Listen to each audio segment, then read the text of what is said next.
नमस्कार दोस्तों, राधे राधे। प्रेम से बोलिए गणेश भगवान की जय। बुधवार का दिन बड़ा ही खास होता है और इस दिन गणेश भगवान की पूजा की जाती है। गणेश जी में आस्था रखने वाले लोग इस दिन बड़ी श्रद्धा के साथ उनकी पूजा अर्चना और व्रत करते हैं। बुधवार का व्रत का महत्व। बुध को बुद्धि का कारक माना जाता है, जो कि एक महत्वपूर्ण ग्रह भी है। अगर किसी की कुंडली में बुध खराब हो तो उसके जीवन में कभी तरक्की नहीं होती, साथ ही उसे कभी भी कामयाबी नहीं मिलती। बुध को व्यापार और बहन बेटी का भी कारक माना जाता है। इस दिन भगवान गणेश का दिन होता है, जो बुद्धि के देवता माने जाते हैं, जो अपने भक्तों के सभी विघ्न बाधाओं को हर लेते हैं, इसलिए उन्हें विघ्नहर्ता भी कहा जाता है।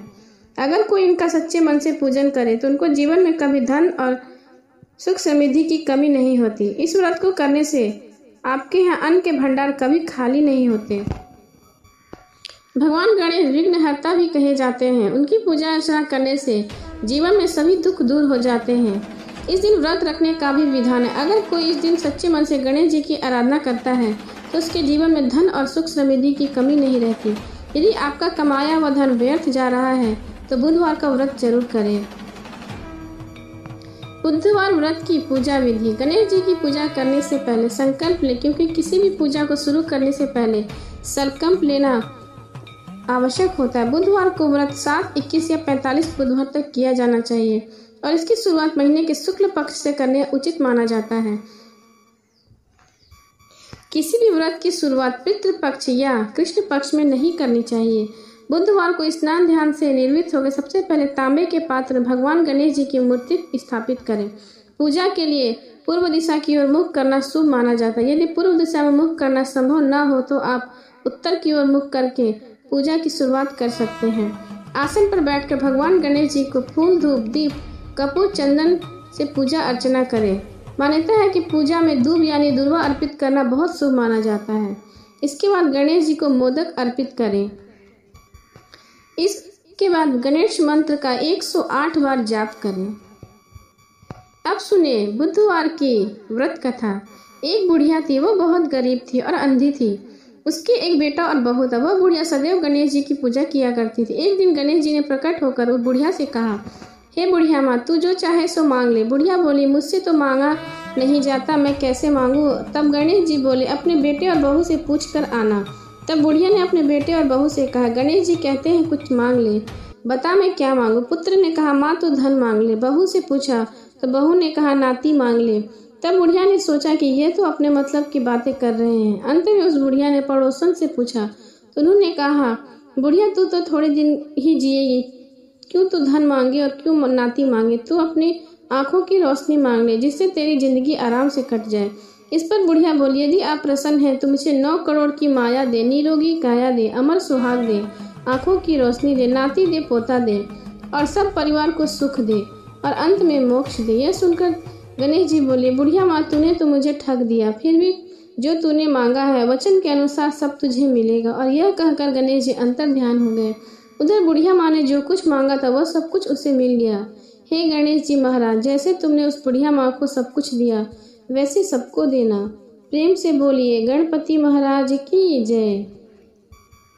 अब सुने दूसरी कथा। एक दिन पार्वती माता स्नान करने के लिए गई, लेकिन वहां पर कोई रक्षक नहीं था। इसलिए उन्होंने चंदन के पेस्ट से एक लड़के का अवतार बना दिया और उसका नाम रखा गणेश। माता पार्वती ने गणेश को आदेश दिया कि उनकी अनुमति के बिना किसी को भी घर के अंदर न आने दिया जाए। जब शिवजी वापस लौटे तो उन्होंने देखा कि द्वार पर एक बालक खड़ा है।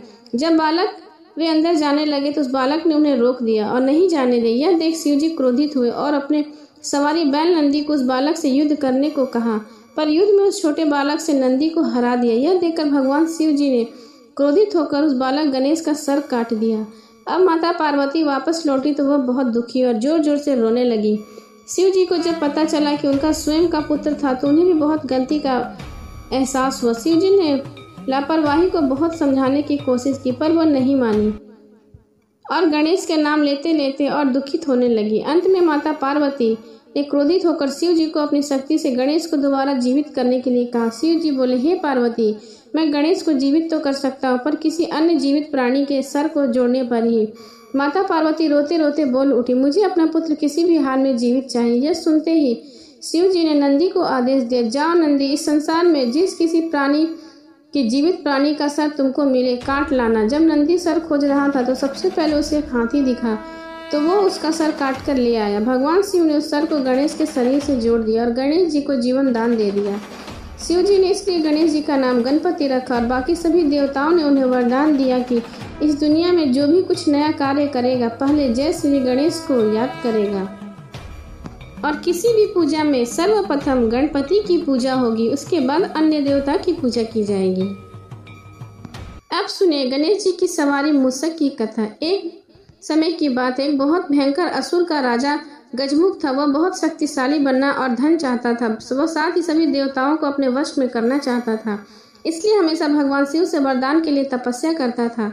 शिव जी से वरदान पाने के लिए वह अपना राज्य छोड़ जंगल में जाकर रहने लगा और शिव जी से वरदान प्राप्त करने के लिए बिना पानी बिना भोजन खाए रात दिन तपस्या करने लगा। कुछ साल बीत गए। शिव जी उसके अपार तप को देखकर प्रभावित हुए और शिव जी ने उसके सामने प्रकट हुए। शिव जी ने खुश होकर उसे दैविक शक्तियां प्रदान की, जिससे वह बहुत शक्तिशाली बन गया। सबसे बड़ी ताकत जो शिव जी ने उसे प्रदान की थी यह वह था कि उसे किसी भी शस्त्र से मारा नहीं जा सकता था। असुर गजमुख को अपनी शक्तियों पर गर्व हो गया। वह अपनी शक्तियों का दुरुपयोग करने लगा और देवी देवताओं पर आक्रमण करने लगा। मात्र शिव, ब्रह्मा और विष्णु और गणेश ही उसके आतंक से बचे हुए थे। गजमुख चाहता था कि हर कोई देवता उसकी पूजा करे। सभी देवता शिव, विष्णु और ब्रह्मा जी के शरण में पहुंचे और अपने जीवन की रक्षा की गुहार लगाने लगे। यह सब देखकर शिव जी ने गणेश को असुर गजमुख को यह सब करने से रोकने के लिए भेजा। गणेश जी ने गजमुख के साथ युद्ध किया और असुर गजमुख को बुरी तरह से घायल कर दिया, लेकिन तब वह भी नहीं माना। उस राक्षस ने स्वयं को एक मूषक के रूप में बदल लिया और गणेश जी पर आक्रमण करने लगा। जैसे वो गणेश जी के पास पहुंचा, गणेश जी कूदकर उस पर बैठ गए और गणेश जी ने गजमुख को जीवन भर के लिए अपना सवारी बना लिया और उसे मूस के रूप में बदल दिया, अपने वाहन के रूप में जीवन भर के लिए रख लिया। बाद में गजमुख भी अपने इस रूप से खुश होकर और गणेश जी का प्रिय मित्र बन गया। प्रेम से बोले गणेश भगवान की जय। कथा के बाद जरूर करें गणेश जी की आरती।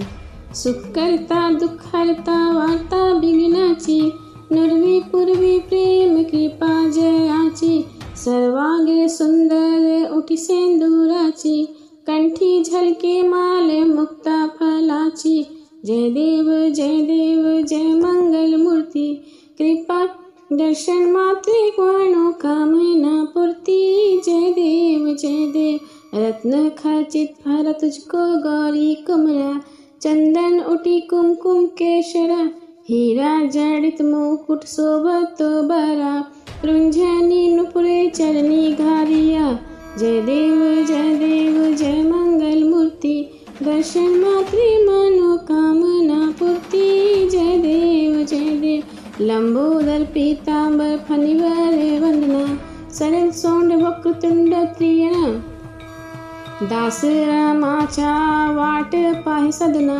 संकटि पावे निर्वाणी रक्षावे वंदना, जय देव जय मंगल मूर्ति, दर्शन मात्रे मनोकामना पूर्ति, जय देव सिंदूर लाल चढ़ायो अच्छा गजमुख को, दोनिन लाल विराजे सुत गौरी हर को, हाथ लिए लड्डू साईं सुरवर को, महिमा कहे न जाए लागत हूँ पद को, जय देव जय मंगल मूर्ति, दर्शन मात्रे मनोकामना पूर्ति, जय देव। प्रेम से बोलिए गणपति महाराज की जय।